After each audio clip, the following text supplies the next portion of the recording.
오늘은 하나님의 영이라는 제목으로 창세기 1장 2절부터 3절까지의 말씀을 함께 나누고자 합니다. 본문이 짧으니까요. 한 목소리로 화면을 따라 함께 봉독합니다. 땅이 혼돈하고 공허하며 흑암이 깊음 위에 있고 하나님의 영은 수면 위에 운행하시니라. 하나님이 이르시되 빛이 있으라 하시니 빛이 있었고. 아멘. 성경은 지식이나 정보나 교훈을 주는 것을 목적으로 쓰인 교과서가 아닙니다. 성경은 우리들에게 구원을 주기 위해 기록된 책입니다.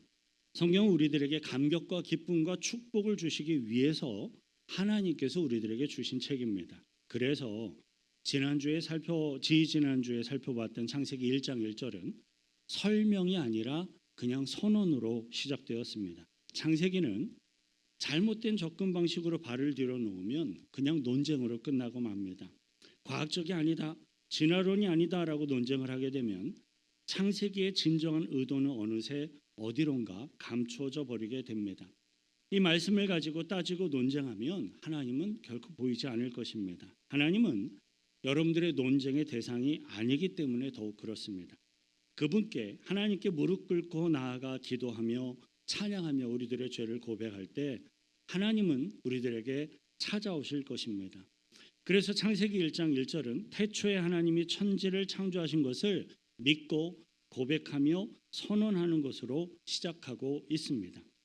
그리고 창조가 어떻게 구체적으로 이루어졌는지를 설명하기 시작하는 부분이 바로 오늘의 본문 2절이에요.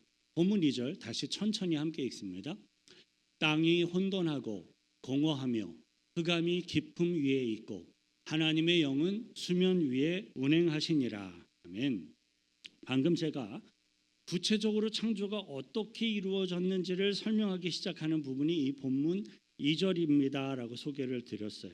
그런데 본문 2절에서는 땅이 혼돈하고 공허하며 흑암이 깊음 위에 있고 라고 이야기를 하며 시작을 해요. 그래서 굉장히 많은 분들은 본문 2절을 읽으면서 아하, 혼돈과 공허와 흑암이 창조의 시작이구나라고 생각을 하기도 합니다. 하지만 그러한 생각은 창조 사역의 시작에 있어서 가장 중요한 부분을 놓치는 것입니다. 오늘 본문 2절에서 가장 중요한 부분은 하나님의 영은 수면 위에 운행하시니라 라는 이 부분이에요.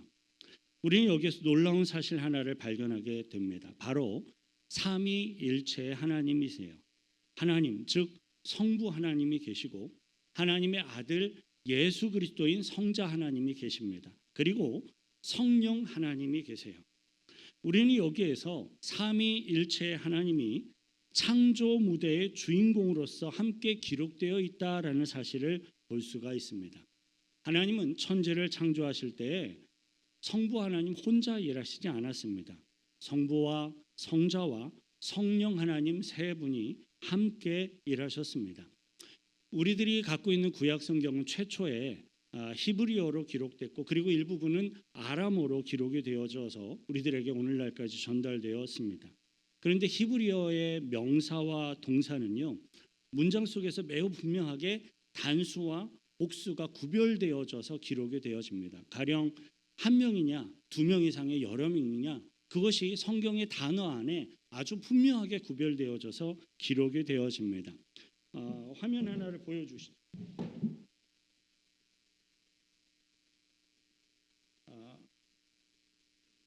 네, 여러분들이 지금 보고 있는 화면이 엘로힘이라는 단어인데요.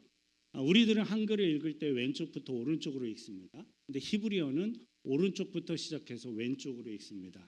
엘로힘이라는 단어로 하나님을 가리키는 단어로 창세기 1장 2절 3절 쓰여지고 있어요.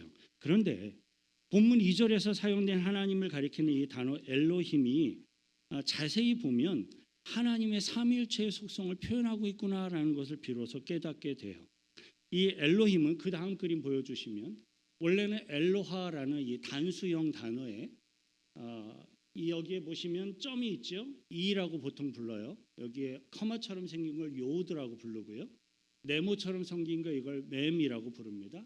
이 요드, 맴 이 세 개가 합쳐져서 임이라는 조사로 만들어져 있는데 그 조사가 남성이고 명사고 복수형이구나라는 것을 알 수 있도록 우리들에게 해줍니다. 그래서 엘로하에 이미 붙어서 엘로힘이라는 단어로 하나님을 가리키는 단어로 창세기에서 우리들에게 보여주고 있습니다. 하나님은 삼위일체의 본질 속에 분명한 협력하시고 코퍼레이션 하시는 사회성을 보여주고 계세요. 그래서 하나님의 형상을 따라 만드신 우리 인간들에게도 사회를 주신 것입니다. 예수 그리스도의 몸된 교회도 역시 독단적인 조직이 아닙니다. 모든 성도들과 또 영적인 지도자들과 하나님과의 관계성 속에서 하나님의 뜻을 이루어가고 계시는 것이 바로 거룩한 교회입니다. 골로새서 1장 15절부터 17절 함께 읽습니다. 그는 보이지 아니하시는 하나님의 형상이시요 모든 피조물보다 먼저 나신 이시니 만물이 그에게서 창조되되 하늘과 땅에서 보이는 것들과 보이지 않는 것들과 혹은 왕권들이나 주권들이나 통치자들이나 권세들이나 만물이 다 그로 말미암고 그를 위하여 창조되었고 또한 그가 만물보다 먼저 계시고 만물이 그 안에 함께 섰느니라. 네, 골로새서를 보면 예수님이 직접 창조 사역에 함께 하셨구나라는 사실을 우리는 확인해 볼 수 있습니다. 창세기 자체에서는 예수 그리스도가 천지를 창조하셨다라는 직접적인 언급을 하지 않고 있습니다. 하지만 골로새서를 보면 바로 그분이 창조주 그분이 예수 그리스도셨구나라는 것을 확실하게 이야기하고 있습니다. 그리스도는 창조 전에 계셨던 분이시고 하나님과 함께 하셨던 삼위일체의 하나님이셨습니다. 따라서 성부 하나님, 성자 예수님, 그리고 보혜사 성령님이 이 천지 창조의 사역에 직접 개입하셨다라는 사실을 우리는 성경 본문을 통해서 확인해 볼 수가 있어요. 2절 첫 부분에서 말하는 땅, 이 땅의 의미는 오늘날의 육지가 창조되기 이전의 지구를 이야기합니다. 본문에서는 그 최초의 지구 상태를 세 가지로 묘사하고 있어요. 바로 혼돈, 공허, 흑암입니다. 보통 오늘날의 천문학자들이 흔히 추측하기를 은하계는 1천억 개 이상의 별들로 구성되어 있습니다라고 설명을 하더라고요. 근데 사실 1천억 개인지 1,500억 개인지 2천억 개인지 알 수가 없습니다. 인간의 계산법으로는 계산할 수도 없고 한계를 지을 수도 없을 만큼 무한합니다. 하늘 위에 별들이 얼마나 있는지 창조하신 하나님 외에는 아무도 모릅니다. 만약 우리들이 그것을 정확하게 헤아리고자 한다면 그것은 어리석은 것이겠죠. 하나님이 지으신 이 우주 만물은 우리 인간의 상상력이 미처 따라가지 못할 정도로 정말로 크고 엄청난 것입니다. 제가 처음으로 담임 목회를 하였던 샤이엔 와이오밍에서 목회를 하던 2010년 어느 여름철이었습니다. 시내로부터 한 45분 정도 드라이브를 하면 도착할 수 있는 거리에 베다우라는 공원이 위치해 있는데요. 그 당시 저희 아이들이 4살쯤 됐었던 것 같아요. 4살 된 저희 두 쌍둥이들과 아내와 함께 그곳에 캠핑을 하러 간 적이 있습니다. 그곳은 어마어마한 규모의 거대한 신비한 모양을 한 바위들이 참 아름다운 그러한 공원입니다. 사랑하는 가족들과 함께 자연 속에서 캠핑을 하는 것 자체가 참 즐거운 일이겠죠. 그런데 그 중에서도 굉장히 즐거웠던 것은 모닥불에 옥수수를 구워 먹으면서 밤하늘에 정말로 끝없이 펼쳐진 별들을 바라보는 것이었습니다.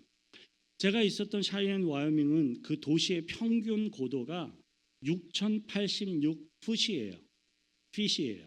한국의 설악산 최고봉의 높이와 거의 비슷한 그 높이가 도시의 평균 높이인 거예요. 그것만큼 도시 자체가 굉장히 높은 고지대에 위치한 도시였습니다. 그래서 워낙에 공기가 깨끗했고요.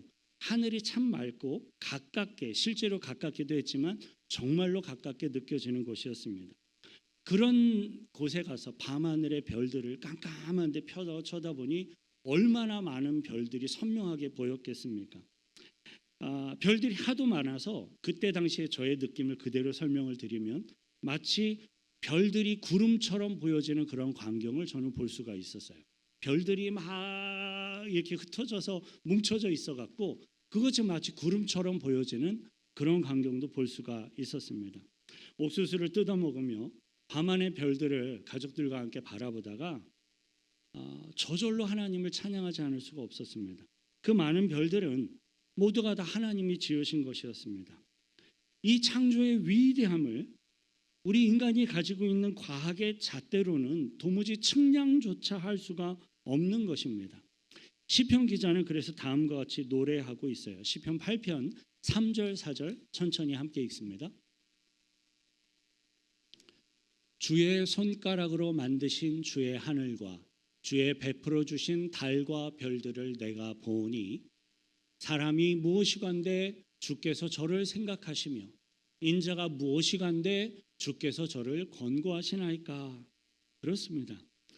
우리가 할 수 있는 말은 감탄사 외에는 없어요. 창조의 그 끝에는 우리 인간들의 입장에서는 감탄사가 있을 뿐입니다. 과학으로나 학문으로 하나님의 창조를 다 설명할 수 없기 때문에 우리는 하나님의 아름다운 작품을 시로 표현하는 겁니다. 우리 사람들이 무인 우주선을 보내거나 사람이 탑승한 유인 우주선을 달나라에 보내어서 이렇게 전송되어 온 달 표면 사진을 보면 움푹움푹 패인 구멍만 있지 아무런 생명체도 없었습니다. 화학 요소와 물질과 원자와 분자로 구성된 거대한 물체에 불과했습니다. 분화구처럼 패인 그런 흔적이 많이 있었지만 생명이란 전혀 찾아볼 수 없는 먼지만 있는 곳이었습니다. 최근에는 좀 더 과학이 발달돼서 탐사선을 화성, 토성, 목성까지 보내서 사진을 찍어온 걸 볼 수가 있죠. 그건 역시 마찬가지입니다. 생명은 빛이 있어야 되고 물과 같은 요소들이 있어야 합니다. 그런데 지구도요. 처음에는 다른 모든 별들처럼 생명이 없었어요. 물도 빛도 생명도 없는 하나의 물질이었습니다. 분자와 원자로 구성된 어떤 화학 요소들과 단순한 물질뿐이었습니다. 창세기 1장 2절에서 처음의 지구를 어떻게 묘사하고 있는지 한 번 더 함께 읽습니다. 땅이 혼돈하고 공허하며 흑암이 깊음 위에 있고 하나님의 영은 수면 위에 운행하시니라. 여기서 혼돈이라는 단어는 공허라는 말과 함께 있어요. 형태가 없는 어떤 무질서한 상태라는 거죠. 형태가 없기 때문에 질서가 없고 자연물질 그대로 무질서한 상태로 방치되어 있는 거예요. 지구의 최초의 모습은 지금의 달처럼 생명이 없는 어떤 물질만 있었습니다. 지구의 모습은 혼돈과 공허였습니다. 어두움만 있었습니다. 이 지구상에 생명체가 있기 전에는 무질서였습니다. 그저 물질뿐인 혼돈과 아무것도 없는 공허한 어둠만이 있었습니다. 달나라를 상상해 보십시오. 밤이 되면 캄캄한 어두움만이 그 달을 지배하게 될 것입니다. 지구도 마찬가지였습니다. 지구도 생명이 없을 때는 혼돈, 공허, 흑암이 깔려 있는 하나의 물질이었다는 겁니다. 그런데 그 흑암과 혼돈과 공허가 있는 마치 달나라와 같은 그러한 지구에 하나님의 영이 찾아왔습니다. 성령님이 찾아와서 이 지구를 감쌌다는 거예요. 오늘 본문 2절에서 하나님의 영, 이 영이 히브리어로 르하라고 기록되어 있는데요. 그것은 그 단어의 의미를 보면 바람, 호흡의 의미를 갖고 있습니다. 하나님의 호흡의 바람이 부는 거예요. 그 성령의 기운이 지구를 돌았다는 겁니다. 하나님의 생명, 하나님의 호흡이 공허하고 흑암이 있고 혼돈이 있는 이 지구를 감싸고 돌고 있었습니다. 여기에서 하나님의 영이 운행했다라고 말하고 있는데요. 현재 우리들이 사용하고 있는 개역개정 말고 개역 성경을 보면 하나님의 신이 운행하셨다라고 표현되어져 있어요. 하나님의 영, 그것이 움직였다 혹은 흔들었다, 진동했다라는 표현으로 기록되어 있는 거예요. 하나님의 영이 운행했다라는 말은 이 물체 위에서 어떤 영향력이나 어떤 기운을 내리 쏟았다는 말입니다. 이 뜻을 조금 더 원어적으로 이해해 보면 마치 암탉이 계란을 품고 있는 것과도 같이 우리들이 이해할 수가 있을 것 같아요. 암탉은 계란을 이렇게 바닥에 깔고 그냥 올라가 앉아 있는 게 아닙니다. 일정한 온도 안에서 암탉이 적절하게 움직이면서 그 계란을 굴리고 있는 거예요. 마찬가지로 성령님께서 이 지구를 감싸고 하나님의 생명력을 집어넣은 겁니다. 그것이 창조입니다. 생명이 있어야 생명을 줄 수 있습니다. 생명은 생명이 있는 분으로부터 올 수 있습니다. 우리들의 이해를 돕기 위해서 고아원에서 자란 어떤 사람을 한번 가정해 볼 수가 있습니다. 그는 부모를 본 일이 없으니까 외롭게 자랐을 겁니다. 그가 커서 나에게는 부모님이 없습니다라고 말을 합니다. 그러나 그는 부모를 잃어버렸을 뿐이지 없는 것이 아니죠. 그에겐 부모가 있었습니다. 다만 알지 못할 뿐입니다. 인간은 하늘에서 떨어지거나 돌에서 나오거나 결코 계란에서 나오지 않습니다. 우리 인간은 인간에서부터 태어납니다. 예수님도 창조주 하나님이시지만 사람들이 우리 인간들이 만나고 경험할 수 있도록 인간의 몸을 입고 오시기 위해서 마리아의 몸을 빌어서 이 땅에 태어나신 것입니다. 자, 그렇다면 창조주이신 예수님이 왜 피조물인 인간의 몸을 입고 이 땅에 찾아오신 겁니까? 그 이유, 그 목적은 바로 저와 여러분들, 즉 우리 인간들의 모든 죄악의 문제를 용서해 주시고 해결하시고 구원해 주시기 위해서 이 땅 가운데 찾아오신 것이었습니다. 삼위일체의 하나님이신 예수님이 인간의 육신을 입고 이 땅에 찾아와야만 우리들처럼 육신을 가진 인간들의 죄를 비로소 대속하시고 구원하실 수가 있었습니다. 우리 인간의 육신을 입은 예수님은 우리 인간들의 모든 죄를 대속하기 위해서 친히 채찍에 맞으셨고 창에 찔리셨고 십자가에 달려서 실제로 죽으셨습니다. 죄가 전혀 없으셨고 거룩하시고 삼위일체 하나님이신 예수님이 무궁한 우리들이 상상을 할 수 없는 그러한 희생과 사랑으로 우리 인류의 모든 죄악을 영원히 대속하신 것입니다. 그리고 인간들의 모든 죄악을 대속하시고 죽으신 예수님이 삼위일체 하나님이신 성령님의 능력으로 다시금 부활하셨습니다. 예수님께서는 사단의 권세인 죽음을 정복하시고 부활하심으로써 영원한 생명을 창조해 내신 것입니다. 이와 마찬가지로 태초에 생명의 근원 되시는 하나님으로부터 지구의 생명이 창조되어졌습니다. 한번 이런 장면을 상상해 보십시오. 수많은 별들 중에 하나의 생명이 이 지구라는 별에 이렇게 찾아오셨습니다. 그리고 그 성령님이 지구 주변을 운행하신 겁니다. 성령님은 하나님이세요. 생명의 근원은 하나님이세요. 이 생명을 만드신 하나님의 영인 성령님이 땅과 하늘을 만들고 동물과 빛을 만들고 계셨습니다. 만일의 지구를 하나의 계란이라고 한번 상상해 보신다면 좋을 것 같아요. 어미닭이 계란을 품고 있듯이 성령께서 이 지구를 품고 생명을 잉태하고 계시는 것입니다. 얼마나 신비스럽고 놀랍고 엄청난 사건입니까?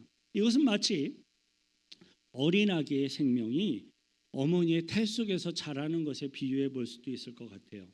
수정된 지 몇 개월 되지 않아서 아이의 심장은 뛰고 오장육부가 만들어지기 시작합니다. 어느 순간 뇌가 그 기능을 발휘하기 시작합니다. 태아는 6개월 정도가 지나면 완전한 사람의 형태가 된다고 해요. 아이가 어머니의 태 속에서 그렇게 숨쉬고 자라나다가 어느 날 하나님이 정하신 날 태어납니다. 마치 어린아이가 태어나듯이 하나님의 영이 수면 위에 운행하심으로 이 지구에 생명력이 태어나는 겁니다. 창세기 1장 3절에서 빛이 있으라라고 할 그때 마치 아이가 으앙하고 태어나듯이 이 지구에 빛이 탄생하며 존재하게 된 것입니다. 우리들이 본문 2절에서 가장 먼저 묵상할 수 있는 영적인 진리는 놀라우신 성령님의 역사와 능력이에요. 창세기는요, 과학으로 합리적인 접근으로 다가가면 잘 보이지 않아요. 천지창조는 성령님이 하셨습니다. 성령님이 지구를 품고 생명력을 불어넣어 주셨기 때문에 지구에 생명이 있는 겁니다. 그 생명은 영원한 생명이신 하나님이 주신 거예요.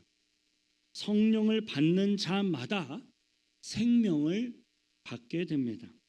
예수님이 십자가에 달려 죽었다가 살아나셨을 때 성령의 생명의 영이 예수님을 부활시키셨어요. 저와 여러분 안에도 생명의 영이 들어가게 되었기에 우리들의 영혼이 주님 앞에 살아난 줄 믿습니다. 성령이 들어가는 자에게 죽었던 사람이 살아나게 될 것이며 마지막 날 죽은 영혼이 다시 거듭나고 영원한 몸을 입고 부활하게 될 것입니다. 그리스도의 영이 없으면 그리스도의 사람이 아니다라고 이야기합니다. 성령님은 바로 그리스도예요. 성령님은 바로 하나님 자신입니다. 하나님의 생명이 성령님 안에 있는 거예요. 성령님이 오시면 우리에게 지혜와 계시의 영을 이렇게 부어주실 뿐만 아니라 죄악으로 인하여 죽어 있었던 우리들의 영이 비로소 생명을 얻고 살아나게 됩니다.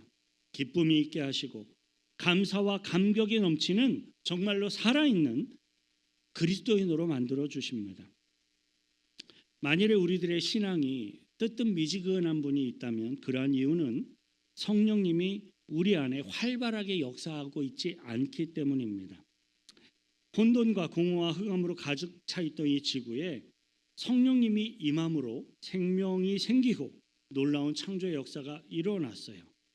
예수님이 부활하시고 승천하시기 직전에 그렇게 얘기하셨죠. 예루살렘을 떠나지 말고 아버지께서 약속하신 성령을 기다리라. 그것을 기다리라. 그리고 그들은 성령을 받았습니다. 그러므로 교회 공동체 안에 생명력이 태어난 거예요. 마찬가지로 성령님이 저와 여러분 안에 임하시면 생명이 임하고 능력이 임할 줄 믿습니다. 저는 오늘 저와 여러분이 성령님에 대한 관심이 많아지게 되길 축원드립니다. 성령님을 마음속에 모시고 성령님의 창조의 능력을 저와 여러분의 삶 가운데 현실 속에서도 발견할 수 있게 되기를 바랍니다. 저와 여러분들의 생각보다 꽤 많은 크리스천들이요, 하나님께서 허락하신 이 구원의 은혜를 충분히 누리지 못한 채로 살아가고 있습니다. 그런 거죠. 예수 믿는 것이 다 그렇고 그런 거지 별게 있는가라고 생각하면서 창조주 하나님을 자기 수준으로 끌어내리면서 하나님을 자신의 수준에서 생각하려고 하는 것입니다. 그러나 여러분, 창조주 하나님은요 결코 저와 여러분들의 수준이 아닙니다. 하나님은 위대하신 분이세요. 지금 살고 있는 저와 여러분들의 영적인 정도와 저와 여러분들의 영적인 수준이 하나님이 부어주시는 은혜의 전부라고 생각하시면 큰 착오입니다. 큰 착각입니다. 하나님께서 부어주시는 은혜와 신앙의 정도는 저와 여러분들의 상상을 뛰어넘습니다. 들어오셔서 앉아주시면 됩니다. 만일에 어떤 성도에게 신앙생활의 감격과 기쁨과 구원의 확신이 없다면 그 성도의 신앙은 아주 밑바닥일 수도 있고요. 혹은 아직 신앙생활이 시작하지도 않았을 수도 있을 것입니다. 성령과 생명은 결코 따분한 게 아니에요. 감사, 감격, 기쁨, 확신입니다. 우리들 안에 거하시는 성령님은 고난도, 위기도, 아픔도 그리고 어떠한 실망과 죽음도 모두 다 이겨낼 수 있는 성령 하나님이세요. 천지를 창조하신 하나님의 놀라운 능력이 오늘 저와 여러분들에게도 나타나시기를 축원드립니다. 오늘 본문에서 묵상할 수 있는 또 하나의 영적인 진리는 성령과 말씀의 관계예요. 오늘 본문 3절 다시 함께 읽습니다. 하나님이 이르시되 빛이 있으라 하시니 빛이 있었고, 하나님이 이르시되 가라사대, 이 말이 중요해요. 하나님이 말씀하셨다라는 겁니다. 성령님이 운행하시고 말씀하심으로써 모든 것에 생명을 불어넣어 주신 거예요. 성경을 읽고 설교를 들어도 능력과 기적과 감동이 혹시 없다면 이유는 분명합니다. 성령이 활발하게 활동하고 있지 않기 때문에 그래요. 성령님이 운행하시고 빛이 있으라 하시면 빛이 생기는 겁니다. 따라서 성령님의 운행함이 없이 그냥 말하는 것은 그냥 사람의 말일 뿐이에요. 성령님이 운행하심으로 생명이 들어갔고 하나님이 빛이 있으라 말씀하시니 빛이 있었다라는 겁니다. 저는 오늘 저와 여러분들이 성경을 읽을 때 이 성령의 말씀에 기적이 일어나길 바랍니다. 성령님이 계셔야 합니다. 성령님이 없으면 우리 인간의 이성과 경험과 생각, 상식으로 하나님께 나아간다면 그저 단지 어떤 지식을 쌓는 거에 불과해요. 겸손하게 무릎 꿇고 성령님을 사모하십시오. 혼돈과 공허와 흑암 위에 성령님이 운행하셨던 것처럼 저와 여러분들의 심령 가운데 성령님이 운행하도록 하십시오.